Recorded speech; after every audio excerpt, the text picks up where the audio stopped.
The International Monetary Fund, the IMF, has downgraded its forecast for global economic growth, citing the mounting impact of newly imposed international tariffs by the United States. The announcement was made by IMF chief economist Pierre-Olivier Gourinchas during the World Economic Outlook press conference, which marked the opening of the 2025 IMF World Bank spring meetings at the organization's headquarters in Washington, D.C. Reflecting this complexity, our report presents a reference forecast which incorporates policy announcements up to April 4 by the U.S. and trading partners. Under these reference forecasts, global growth will reach 2.8% this year and 3% next year, a cumulative downgrade of about 0.8 percentage point relative to our January 2025 WEO update. Our report also offers a range of forecasts under different policy assumptions. Under an alternative path that excludes the April tariff announcements, global growth would have seen only a modest downgrade to 3.2% this year. We also use a model-based forecast to incorporate the temporary suspension of most tariffs announced on April 9, together with the increase in bilateral tariffs between China and the US to prohibitive levels. This pause, even if extended permanently, delivers a similar growth outlook as our reference forecast, 2.8%, even if some highly tariffed countries could benefit. Gourinchas said the global economy is facing increased risks, though a recession is not yet imminent. And the reason for this is that we have a US economy that, in our view, is coming from a position of strength. We had an economy that was growing very rapidly. We have a labor market that is still very robust. We've seen some signs of weakening and slowdown in the US economy even before the tariff announcements. So in fact, the 0.9 percentage point downward revision that I just mentioned, only a part of this, maybe 0.4 percentage point, is coming from the tariffs. Some of that is also coming from weakening momentum. This was an economy that was doing very, very well, but was self-correcting and cooling off a bit on its own. And we were seeing already consumption numbers coming down. We're seeing consumer confidence coming down. So all of that was already factored in. But we're not seeing a recession in our reference forecast. As you mentioned, Andrea, we are, when we do our risk assessment, if you want, we are seeing the probability of a recession increasing from about 25% back in October to around 40% when we assess it now. The IMF emphasized that the rapid escalation of trade tensions, combined with high levels of uncertainty surrounding future economic policies, is likely to weigh heavily on global activity in the months ahead. Andre Huey, SKN Newsline. Socio-political commentator Dwyer Asafan, in a recent commentary, asks why did the government of St. Kitts and Nevis did not go all the way in reviewing the status of applicants of the Galaxy-related jail project, in which there were heavy accusations of underselling. Asafan believes that a complete and comprehensive review would have brought significant revenue to the country, especially needed given the expected reduction in citizenship by investment applicants, and in the context of the current geopolitical issues and the negative economic fallout being experienced. Given what was known, or what ought to have been known, why did the Prime Minister's advisors not advise him to do the right thing and the obvious thing? The thing that was in the best interest of you, the people of this country, which was not to sign the certificates of registration, as I said in the first instance, or alternatively to go after all of the jail applicants, and in the process collect hundreds of millions of US dollars for the people of this country, US dollars which are vitally needed now. And this process, not just with the jail, but with other projects which you'll hear about, could have put us in good stead to meet the challenges that are obviously going to come before us in the next 2 to 3 years. Given the reduction in the CBI revenues that can be predicted, and given the difficulties we face in the world. Much needed money. Why did the government not go all the way? Why is the government not going all the way? And in doing so, send a beam of bright transparency and efficiency efficiency across the globe. Why was the Prime Minister not advised to do that? Why did he not do that? Was somebody maybe trying to make him look bad? Given that he's not an expert in these matters, although it's not taking away from his responsibility. He's the Prime Minister, the buck stops with him. Asafan was also critical of the government's stance in regards to MSR media, pointing to several issues. And as to the claim by the government that the MSR had accused officials of unethical practices, and government using that as one of its reasons to block out MSR permanently. With respect, I've heard a lot of ridiculous, deflecting, distracting statements and press releases by governments. This is one of those. This is distracting. Forget MSR. Consider what MSR has brought to the table in terms of information for the country that could help clean up a system that may not have gotten even this fraction of cleaning up had it not been for the efforts and the proactiveness of MSR. Whatever their motives were, that's for them. My interest is the country. And I believe that one of the reasons that the government is now blacklisting MSR is because the government may believe that by doing so and getting them off the list of CBI operators, that MSR will no longer have any standing to sustain the judicial review case. But with that too, they have a lot to learn. This press release was revealing, but not in a good way. And I'm not happy to say what I've said here today, but it needed to be said. We need to clean up, go after all of these suspicious operations, send the message to the world that we are very serious. According to Asafan, the government should act in upholding the law and in protecting the interests of the people of St. Kitts and Nevis. Glenn Barrett reporting for SK Newsline. All cars and trains, boats and planes are heading straight to St. Kitts from June 26th to June 28th for the 2025 St. Kitts Music Festival. Featuring Young Brother, Kester Band, Shensia, Toujours, Barrington Levy, Patrice Roberts, Spice, Romaine Vogo, Ira Star, Jennifer Hudson, and the world boss himself, Vibes Cartel, and much, much more. Get your tickets now at stkittsmusicfestival.com. The 2025 St. Kitts Music Festival, June 26th to June 28th, where music meets paradise. Can I get a wow? It's the sound you'll make when you get out alone. From a place you once knew to a dream home come true. Wow, for a home like new.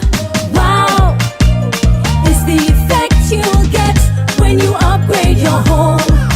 Upgrade, improve, enhance your home with National Bank's Wow Mortgage for the effect you'll get when you upgrade your home. Lowest interest rate guaranteed and the most favorable terms. It's Wow Mortgage. Can I get a wow?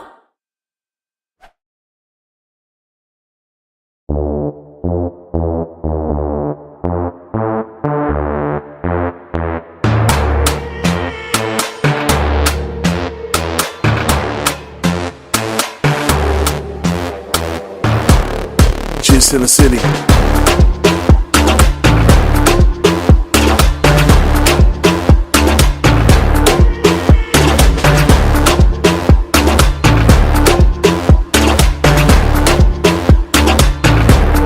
Just in the city.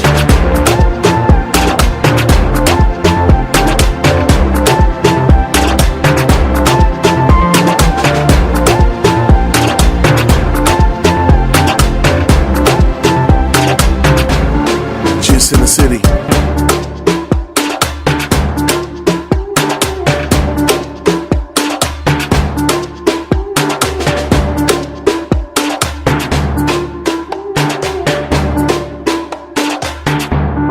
Just in the city. Are you tired of Wi-Fi dead zones in your home? The Cable has the ultimate solution with our whole home Wi-Fi coverage. Say goodbye to frustrating signal drops and hello to seamless connectivity in every corner of your home. No more Mom, my tablet's not working in my bedroom. My game is freezing, Daddy. or WhatsApp calls dropping as you walk around the house. So many people struggle with dead zones and restricted Wi-Fi, and the Cable has the answer. Enjoy full blanket increased Wi-Fi coverage with installation in 48 hours or less. Whole home Wi-Fi coverage is here. Get the whole family connected today. Come in or call the Cable at 465-2588 to get your whole home Wi-Fi boost installed. The Cable, always giving you more. Terms and conditions apply. Praise Fest, the annual unforgettable praise and worship experience, happens on Sunday, June 22nd, 2025. Save the date.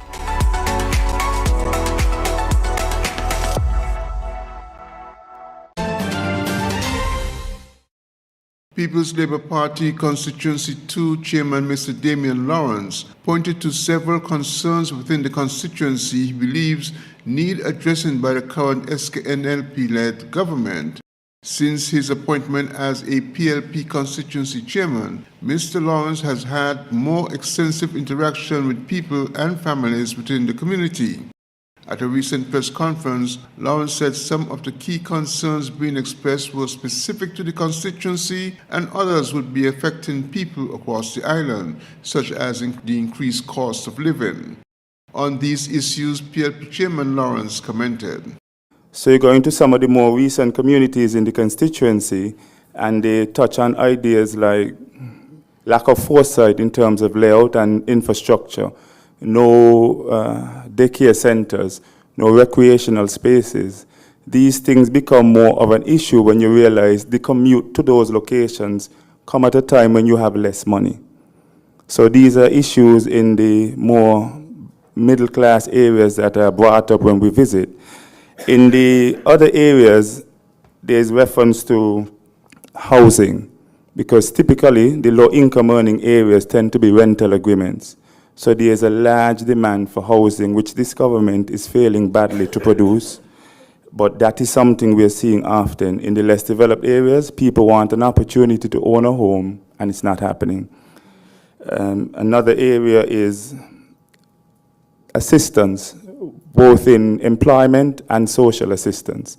They've seen loss of jobs, they've seen loss of hours, and now they have seen that a government that promised them a better arrangement has now reduced the amount of people who can benefit from social assistance and has shrunk the amount you can get.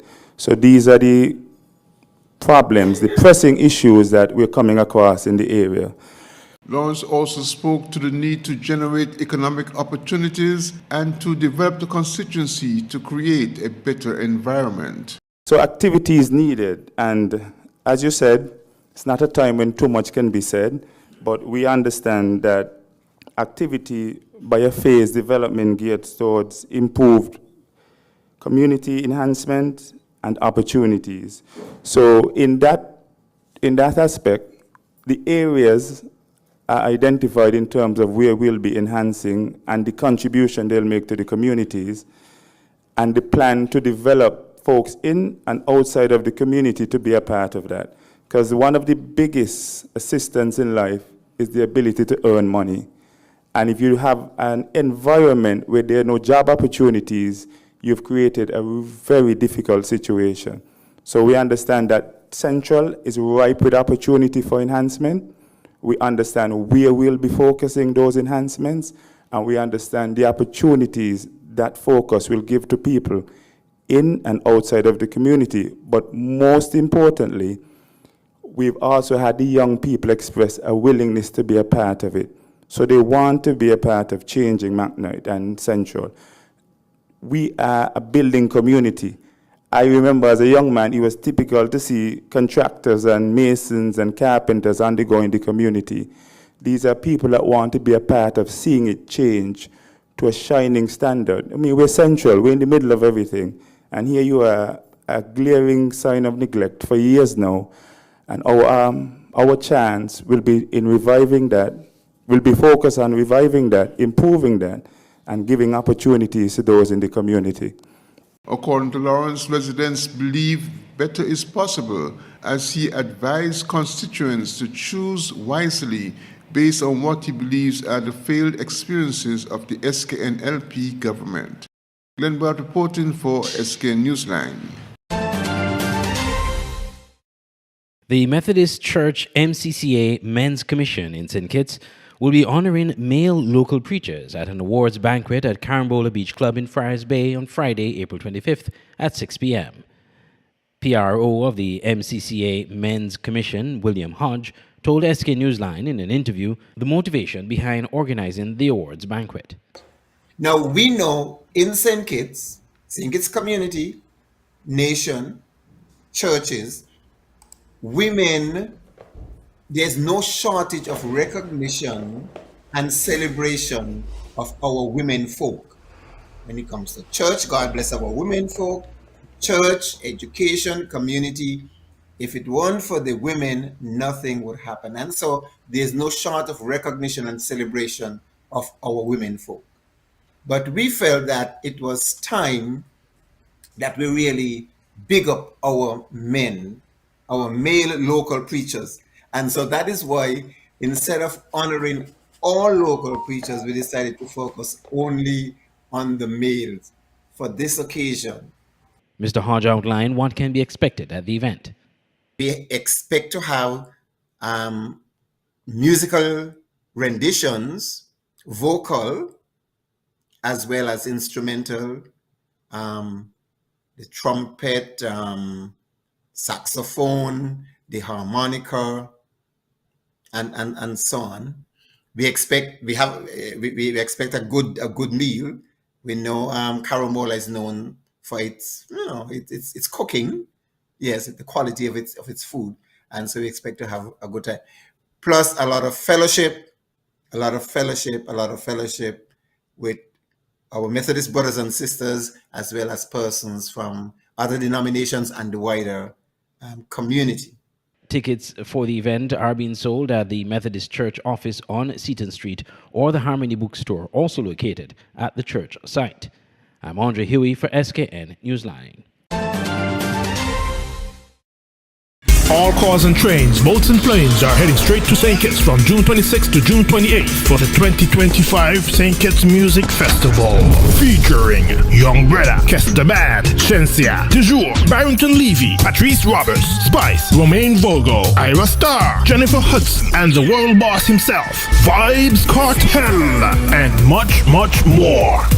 Get your tickets now at stkitsmusicfestival.com. The 2025 St. Kitts Music Festival, June 26th to June 28th, where music meets paradise. National Home Loans, get your dream home. All could be yours. Walk through the door, come take what you need. Get you the keys. All could be yours. What you deserve. National Home Loans, get your dream home. Get your dream home. Right there, get your dream home. National Home Loans, get your dream home. National Home Loans, home ownership made easy. When you're with National, you're home.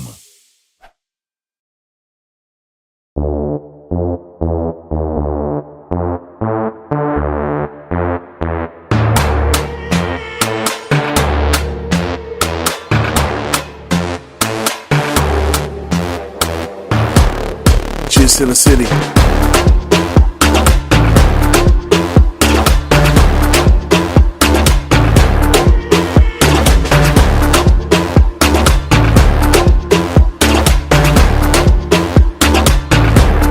Just in the city.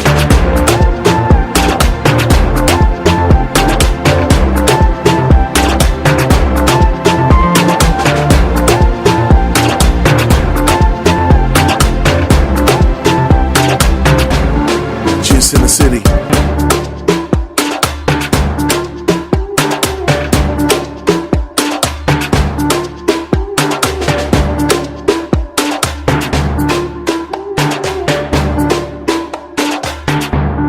Just in the city.